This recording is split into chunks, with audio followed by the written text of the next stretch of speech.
नमस्कार दोस्तों, मैं राजीव आपके अपने यूट्यूब चैनल जी के महाकुंभ में एक बार फिर से स्वागत करता हूँ। दोस्तों, आज जो है शिक्षा शास्त्र एवं बाल विकास में हम देखेंगे कि आज स्टार्ट हो रहा है ये सीरीज, और इसमें मैं आप लोगों को कुछ ही समय के अंतराल का मतलब कुछ समय तो मुझे चाहिए ही, और आप लोगों को वैदिक काल से स्टार्ट कर रहा हूँ। और जो भी है एजुकेशन से रिलेटिव जितने भी क्वेश्चन हैं, CTET, STET, super TET में आएंगे, उन सभी को जो है प्रोवाइड कराने की कोशिश करूँगा। एक छोटा सा प्रयास रहेगा, तो आप लोग अधिक से अधिक संख्या में जुड़ें और इस चीज़ का लाभ उठाएं। और जितने भी आपके दोस्त हैं, ग्रुप हैं, Telegram group, Facebook group, WhatsApp group, सभी में इसे शेयर कीजिए ताकि फ्री ऑफ कॉस्ट अधिक से अधिक लोग इसे जो है लाभ ले पाएँ।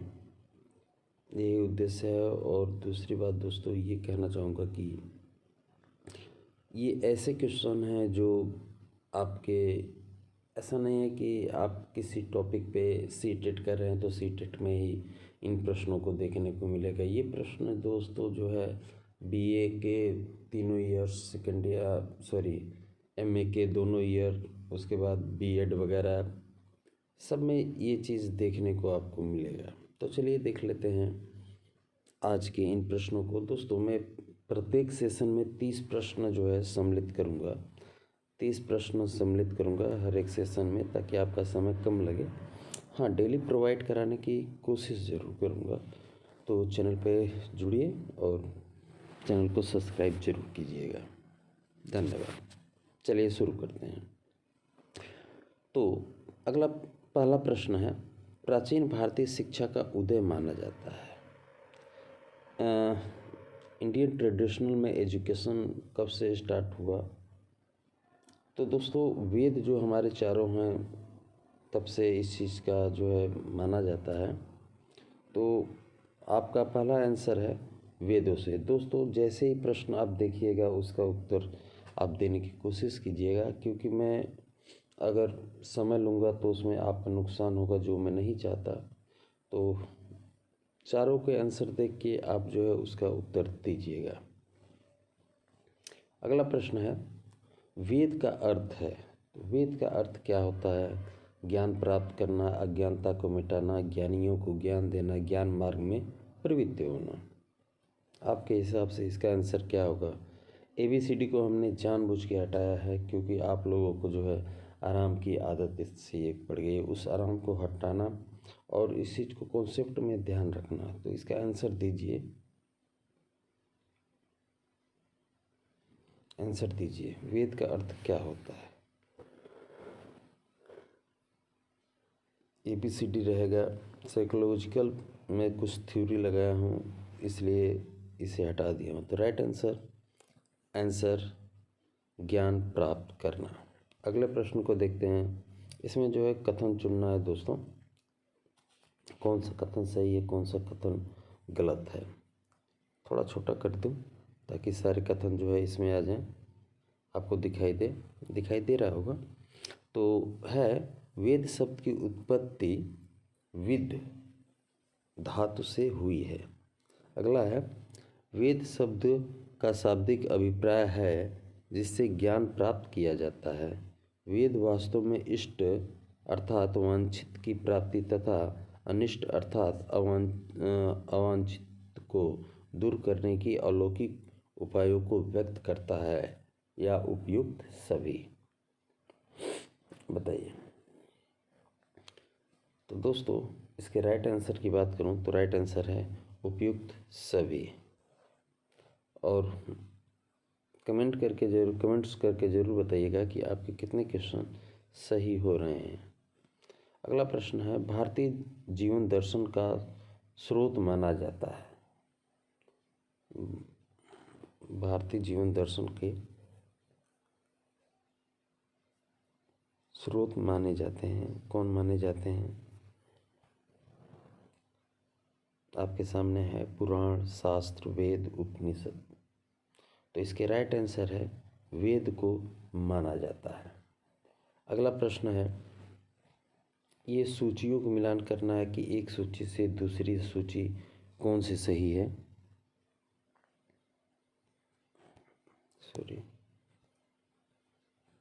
सूचियों को मिलान करना है, तो इसमें सूची 1 और सूची 2 दी गई है। तो इसका मतलब क्या होता है, बताइए। तो होत्र क्या मतलब क्या होता है, उद्गात्री का मतलब क्या होता है, अर्धवर्यु का क्या होता है, ब्रह्मा का क्या होता है, यही सारी चीज़ें हैं। तो दोस्तों, होत्र का मतलब होता है यज्ञ के दौरान देवताओं की स्तुति करने वाला, कहा जाता है, ये ऋग्वेद के अनुसार है।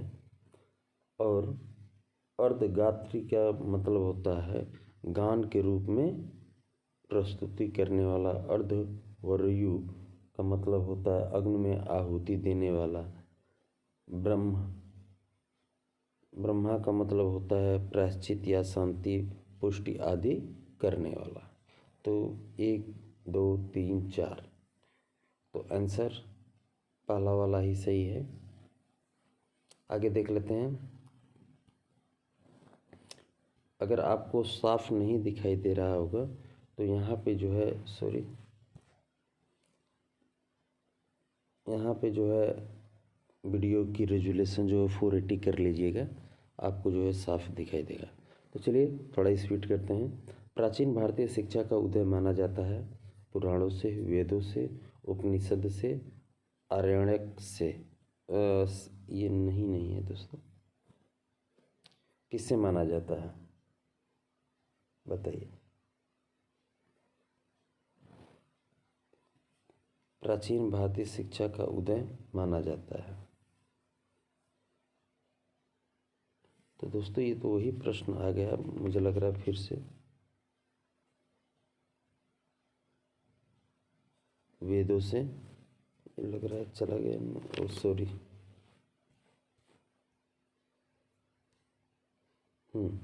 अगला प्रश्न है, वेद में ब्राह्मण कार्यकर्ता कहे जाते हैं। वेद में जो है ब्राह्मण कार्यकर्ता कहे जाते हैं, क्या कहे जाते हैं? याज्ञिक, ऋत्विक, या कृतक, या ज्ञात्रिक क्या कहे जाते हैं बताइए। यज्ञ में ब्राह्मण कार्यकर्ता कहे जाते हैं। तो राइट आंसर की बात करूं तो राइट आंसर है यात्रिक। अगले प्रश्न को देखते हैं। ऋग्वेद का दूसरा नाम है होत्रिवेद, उद्गात्रिवेद, अर्धवर्यु या ब्रह्मा, बताइए।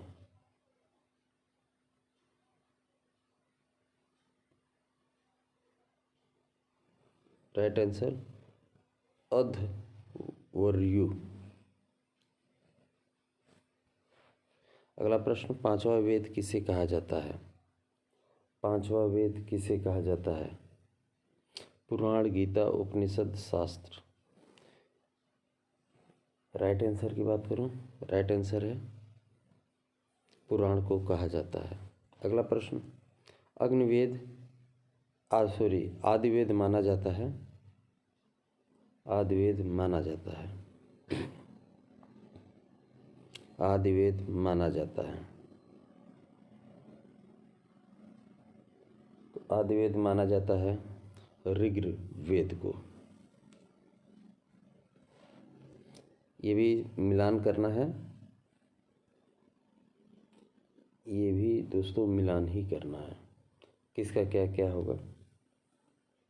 तो दोस्तों, ऋग्वेद का ऋषि परिवारों द्वारा रचित स्रोत का संकलन, सामवेद गायन पुस्तिका, यजुर्वेद यज्ञिक संस्कार विधियों का सजीव वर्णन, अथर्ववेद रोगों के उपचार हेतु जड़ी बूटियों का सजीव वर्णन। तो यानी कि 1 2 3 4 ही होगा।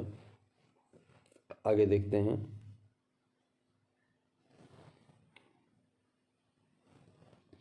गुरुकुल आधारित शिक्षा प्रणाली का प्रादुर्भाव किस काल में हुआ? गुरुकुल आधारित शिक्षा प्रणाली का प्रादुर्भाव किस काल में हुआ? ऑप्शन आपके स्क्रीन में है, वैदिक, मध्य, बौद्ध, पाषाण। तो राइट आंसर की बात करूं तो वैदिक काल में।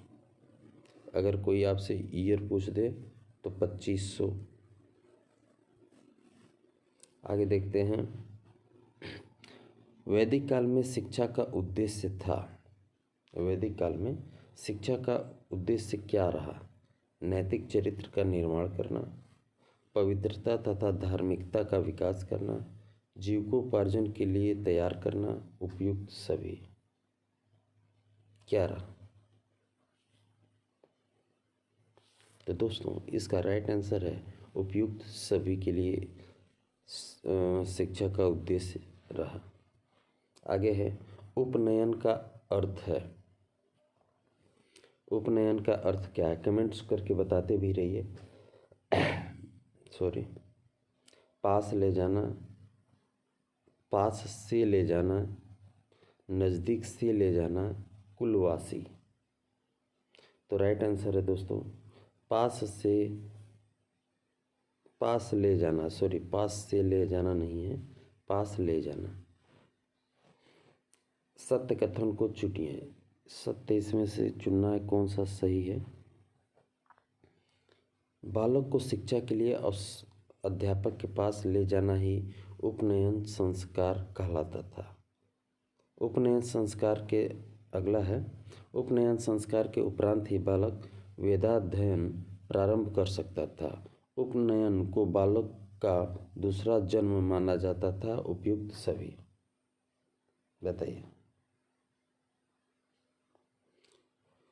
तो इसके राइट आंसर की बात करूं तो राइट आंसर है उपयुक्त सभी। असत्य कथन को चुनिए। इसमें ऊपर वाले में पूछा था सत्य क्या है, नीचे वाले में पूछ रहा है असत्य क्या है। तो उपनयन संस्कार के अवसर पर ब्राह्मणों को गायत्री मंत्र का पाठ कराया जाता था। उपनयन संस्कार के अवसर पर क्षत्रिय को त्रिशटुप मंत्र का पाठ कराया जाता था। उपनयन संस्कार के अवसर पर वैश्य को जगती मंत्र का पाठ कराया जाता था। बताइए इनमें से कौन सा असत्य है? नीचे भी है एक, उपनयन संस्कार के अवसर पर शूद्र को अनुष्टुप मंत्र का पाठ कराया जाता था। तो दोस्तों ये अंतिम जो है यही गलत है। आगे है, वैदिक काल में पाठ्य विषयों को पढ़ने की कैसी पद्धति प्रचलित थी? दोस्तों अगर ये प्रश्न आपको आते हैं तो आपका रिवीजन होगा, और अगर नहीं आते हैं तो आप इससे तैयारी कर सकते हैं। बताइए, वैदिक काल में पाठ्य विषयों को पढ़ने की कैसी पद्धति प्रचलित थी? तो राइट आंसर की मैं बात करूं, सॉरी पहले आंसर पढ़ दे रहा हूं। आध्यात्मिक पद्धति, उपदेशात्मक पद्धति, एकाग्र तथा समन्वित रूप से पढ़ने की प्रवृत्ति, स्वर व स्मृति पद्धति।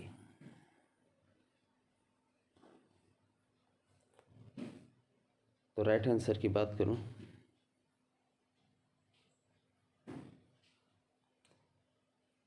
बताइए। राइट आंसर एकाग्र तथा समन्वित रूप से पढ़ने की प्रवृत्ति।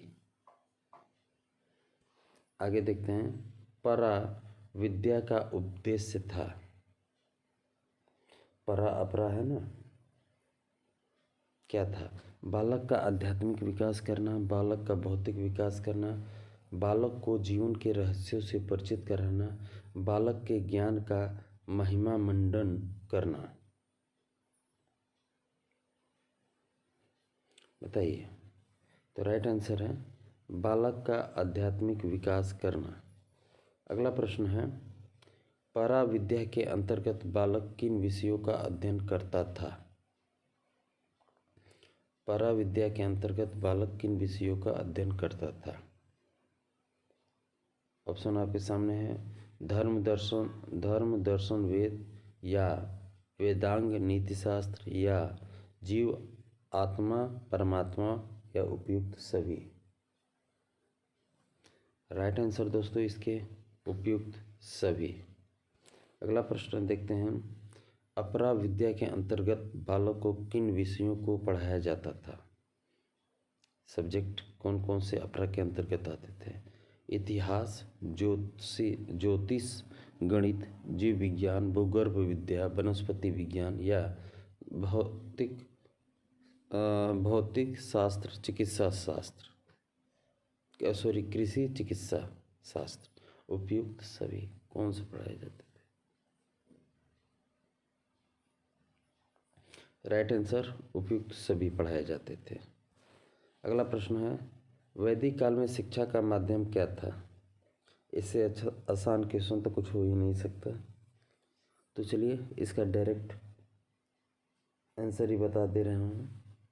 तो संस्कृत भाषा थी। आगे देखते हैं। वैदिक काल में शिक्षण हेतु किन पद्धतियों का प्रयोग किया जाता था? प्रश्नोत्तर तथा कथा। अगला है वाद विवाद क्रियात्मक। अगला है अनयुक्तिक व्याख्यान। अगला है उपयुक्त सभी।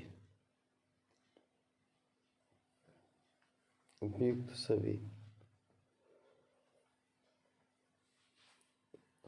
बताइए। तो राइट आंसर की बात करूं तो राइट आंसर है उपयुक्त सभी। आगे देखते हैं। वैदिक काल में ज्ञान प्राप्त करने की कौन सी मुख्य विधियां प्रचलित थीं? ज्ञान विधि, तप तथा श्रुति विधि, तप विधि, चिंतन विधि। वैदिक काल में ज्ञान प्राप्त करने की कौन सी विधि प्रचलित थी? तो तप तथा श्रुति विधि। आगे देखते हैं। सत्य कथन इसमें चुनना है कि कौन सा सही है कौन सा नहीं सही है। थोड़ा छोटा कर लिया जाए।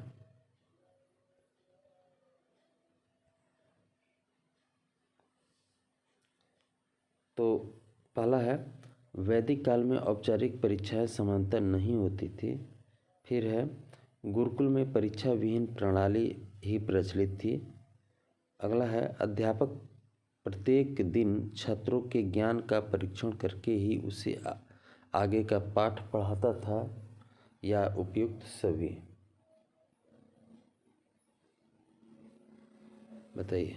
तो दोस्तों इसका राइट आंसर है उपयुक्त सभी। ये सारी चीज़ें हो जाने के बाद जो है आगे जो है गुरु जो है उनको करता था पाठ। ये नहीं कि याद रहे या ना रहे, आज के सिस्टम की तरह आगे बढ़ गया। अगला है प्रश्न है वैदिक कालीन गुरु शिष्य संबंध के विषय में कौन सा कथन सत्य है? सत्य क्या है? वैदिक काल में अध्यापक और छात्रों के बीच अत्यंत मधुर तथा आध्यात्मिक संबंध होते थे, या गुरुकुल में छात्रों के लिए पारिवारिक वातावरण रहता था तथा गुरु माता पिता के समान स्नेह दुलार पोषण प्रदान करता था। गुरु शिष्य तथा पिता पुत्र जैसा स्नेहपूर्ण संबंध वैदिक काल के अतिरिक्त किसी अन्य शिक्षा व्यवस्था में दृष्टिगोचर नहीं होता है, या उपयुक्त सभी। तो दोस्तों ये उपयुक्त में सभी हैं। अगला है असत्य चुनना है। थोड़ा छोटा कर लिया जाए।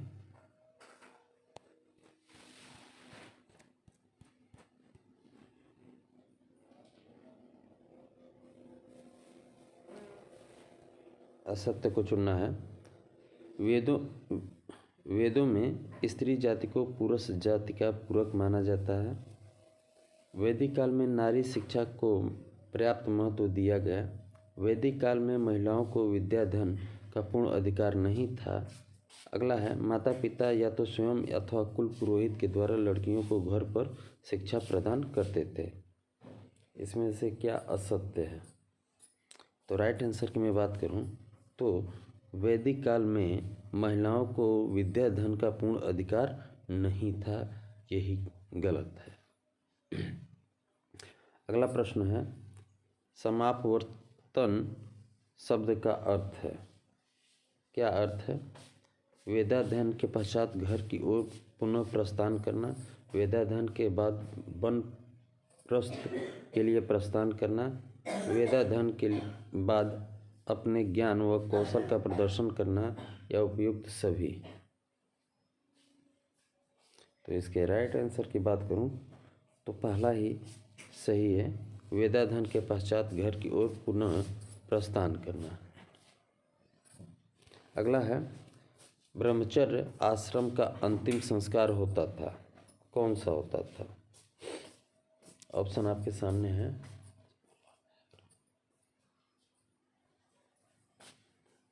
राइट आंसर बताइए जल्दी। इसका राइट आंसर है समापवर्तन, समावर्तन।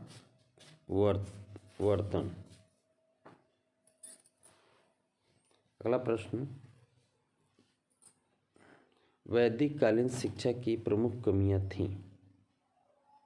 वैदिक कालीन शिक्षा की प्रमुख कमियां थीं, क्या क्या कमी थी? धर्मों को अधिक महत्व देना, लोक भाषाओं की उपेक्षा, सांसारिक जीवन की उपेक्षा। तो ये सारी जो है कमियां वैदिक काल में थी। आगे देखते हैं वैदिक काल में शिक्षा का प्रमुख उद्देश्य था।